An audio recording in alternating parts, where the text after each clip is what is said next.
para nombrarla con su nombre clásico. Podríamos simplemente decir el trigo y la maleza. Veamos, así es como comienza la historia. El reino de los cielos se parece a un hombre que sembró buena semilla en su campo. Pero mientras los trabajadores dormían, llegó un enemigo del dueño, sembró cizaña entre el trigo y se marchó. Cuando crecieron las plantas y se empezaba a formar la espiga, apareció también la cizaña. El sembrador de la semilla aquí entonces es el Señor. ¿Y qué está sembrando? Bueno, el trigo bueno del reino. Piensen en todas las manifestaciones de la actividad de Cristo en el mundo. Piensen en la iglesia en su mejor versión. Piensen en los santos. Piensen en la santidad diaria. Ese es el trigo que viene de estas buenas semillas que se han sembrado. Pero mientras dormían, y eso es importante de resaltar, muy a menudo la infiltración del mal llega de formas ocultas y clandestinas. Lo vemos venir claramente. Oh, miren, allí está el mal. Actuamos, pero muy a menudo sucede a nuestras espaldas. Se nos insinúa de formas astutas, ocultas, mientras todos duermen. Noten esto también, por favor. Dormidos. Les he dicho a menudo que en la Biblia es un símbolo negativo, un tema negativo. Significa falta de conciencia espiritual. Piensen en los 3 discípulos durmiendo en el jardín de Getsemaní mientras Jesús está en apuros. Mientras estaban durmiendo. Piensen en David tomando esa larga siesta en el techo de su palacio antes del incidente de Betsabé. Dormir significa falta de atención espiritual. Mientras estaban dormidos, sin atender, el mal logró infiltrarse en la iglesia, en el mundo de los santos, etc. Así que cuando creció el cultivo y dio frutos, apareció también la maleza. Esta es la lección número 1 de esto. Deberíamos esperar corrupción incluso dentro de las mejores manifestaciones del reino de Dios. Permítame decirlo de nuevo. Deberíamos esperar corrupción incluso dentro de las mejores manifestaciones del reino de Dios.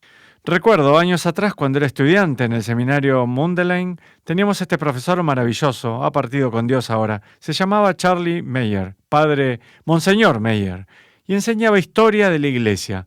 Y Charlie, así lo llamábamos, tenía un cierto placer, diría yo, al contar algunas de las historias de los papas y obispos y de la jerarquía corrupta del pasado. Y sucedía todos los años que llegaban estudiantes al seminario llenos de idealismo y con cierta ingenuidad se escandalizaban por estas historias. Y Charlie lanzaba una sonrisa un poquito maliciosa. Bueno, vean, había algo verdaderamente beneficioso en aquellas lecciones de historia, porque nos estaba mostrando la verdad de esto. Sí, la iglesia a lo largo de los tiempos, en toda su gloria, sí, en los santos y sí, en los grandes y santos papas y líderes, sí, ciertamente. Pero desde el comienzo siempre hubo corrupción, pecado, degradación dentro de la vida de la iglesia. Deberíamos esperarlo. ¿Por qué? Porque un enemigo ha estado trabajando. Eso es lo que dice la parábola. Así que en términos de la parábola es cierto enemigo del sembrador de la semilla. Tal vez sea un campesino rival o alguien, pero sabemos lo que significa en el orden espiritual. Sin caer en cierta forma de maniqueísmo, no es como Dios contra cierto poder oscuro equivalente. Eso es la guerra de las galaxias. Eso no es la Biblia. Sin embargo, la Biblia habla efectivamente de estos poderes espirituales oscuros y destructivos que se levantan contra los propósitos de Dios. Y efectivamente, cualquiera que tenga cierta madurez en la vida espiritual sabe esto, que cuanto más se manifiesta la gloria del reino, más lo persiguen los poderes oscuros. Cuanto más clara es la operación de la gracia, más agresiva es la operación de los poderes oscuros. Un enemigo ha hecho esto, ha sembrado a propósito estas semillas entre el trigo, para que cuando crezca el trigo, allí está, sí, hermoso y sano, pero miren cómo está ahora rodeado de cizaña. Eso es lo maravilloso de esta imagen. No es como si, bueno, tienes el trigo y, allí está la maleza encima o cerca de él. No, no. Crecieron juntos. La maleza alrededor ahogando al trigo. Ahora bien, esto es lo realmente diabólico aquí, y la parábola es muy buena mostrándolo. Miren, por favor, cómo continúa la historia. Sus trabajadores le dijeron, ¿quieres que vayamos a arrancarla? Él contestó, no, no sea que al arrancar la cizaña arranquen también el trigo. Existe aquí una verdad metafísica y espiritual muy profunda. Primero, la metafísica del mal. Agustín vio esto, también lo vio Tomás de Aquino. El mal no es algo sustancial en sí mismo.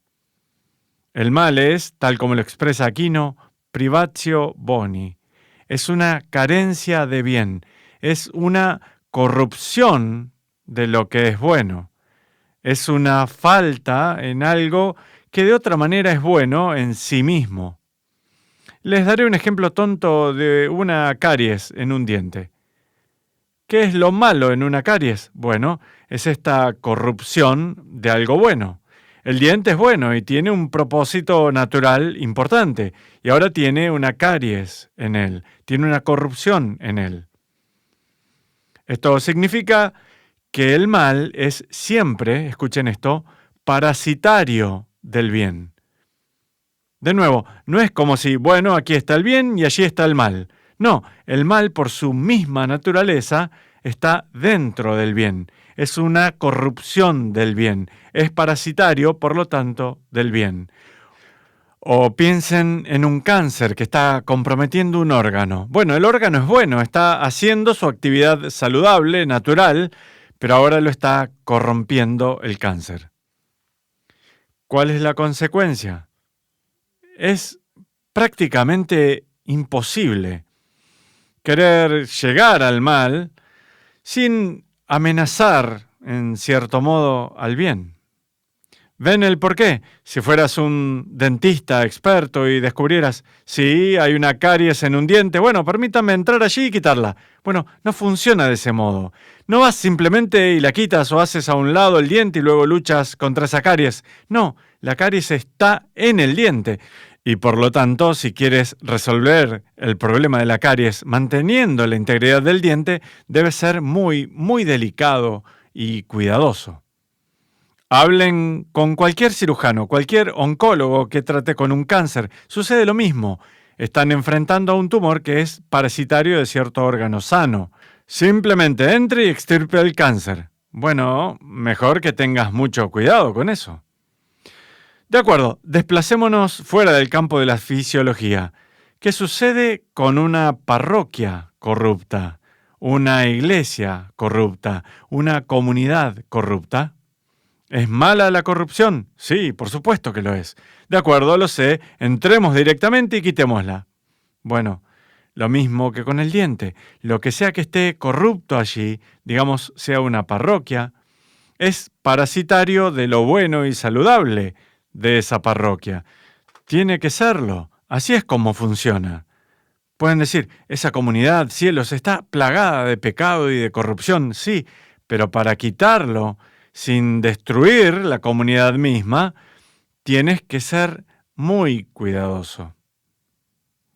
Es una lección que pienso que tienen que aprender los sacerdotes jóvenes a menudo, porque se involucran en una parroquia, es un típico error de principiante, y lo ven inmediatamente. Oh, sí, esto es un caos y no está funcionando. Sí, de acuerdo, cierto.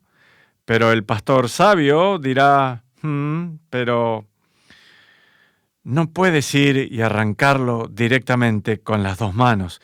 Debes ser extremadamente delicado y cuidadoso para extirpar el mal sin destruir el bien. Y es por esa razón que el maestro dice en la parábola, no sea que al arrancar la cizaña arranquen también el trigo. Recuerden todos ese principio. Piensen en la maleza envolviéndose alrededor del trigo. ¿Arranque esa maleza? Sí, y se arrancará el trigo con ella. Así que, ¿cuál es la conclusión? Escuchen la parábola. El maestro dice, dejen que crezcan juntos hasta el tiempo de la cosecha, y cuando llegue la cosecha diré a los segadores, arranquen primero la cizaña y átenla en gavillas para quemarla, y luego almacenen el trigo en mi granero. Lo que se está señalando aquí es que Sí, estamos a favor de lidiar con el mal cuando lo vemos y con la delicadeza requerida y todo lo demás. Sí, efectivamente. Pero también, al final de cuentas, ciertos males solo pueden ser enfrentados por Dios. Es solo Dios el que tiene la delicadeza y la sabiduría para separar el trigo de la cizaña. Tal vez algunas veces, ante la presencia de un mal terrible, debemos ser pacientes y permitir a Dios que realice su tarea. Y ahora un punto más. Podría ser el caso que algunas veces, sé que es un misterio elevado, lo sé, y es un misterio frustrante también, que algunas veces Dios permita el mal, como dijo Agustín, para obtener un bien mayor. ¿Será posible que Dios haya permitido cierta corrupción y cierto mal precisamente para sus definitivos propósitos buenos? Como muchos han señalado, el escándalo de los abusos sexuales que hemos atravesado en la Iglesia en los últimos, 25 años, ¿influyeron en una purificación verdadera en la Iglesia? Absolutamente, me parece a mí. ¿Estoy poniendo excusas? No. Sino observando cómo Dios podría permitir ciertas formas de mal para obtener un bien mayor. Permítame darles algo más de Aquino, y sé que es desconcertante, y sé que es un poquito problemático, pero es justo para este punto, y es bastante interesante. Tomás dice, algunas veces Dios permite incluso hasta el pecado para permitir que afloren ciertas virtudes. Su ejemplo, sin la crueldad del tirano, no existiría el temple del mártir. Piensen en todos los mártires que fueron asesinados por tiranos terribles. Bueno, sé que suena raro de decir, pero sin la maldad de los tiranos no hubieran visto esa virtud. Les daré un ejemplo particular real. Maximiliano Kolbert. Piensen en el gran santo de Auschwitz, en todo su poder y gloria espiritual. El simple hecho de que sin la opresión de Hitler no hubiera habido un Maximiliano Kolbert. Permite Dios algunas veces, sé que es espantoso decirlo y no siempre lo vemos, les estoy dando ese único ejemplo, pero típicamente no lo vemos claramente. Pero permite Dios algunas veces que la cizaña se envuelva sobre el trigo para sus propósitos. Ahora, nada de esto tiene el designio de dar una respuesta clara. Este es el problema del mal y aquí está cómo lidiar con él con los pasos 1, 2 y 3. No. Es una historia que echa luz sobre diferentes aspectos de este problema tan espinoso. Así que denle una mirada esta semana, saquen tal vez sus Biblias, vayan a Mateo capítulo 13 y encuentren esta parábola. Piensen en sus propias batallas contra la maldad y contra el pecado a la luz de lo que nos está diciendo aquí el Señor. Y Dios los bendiga.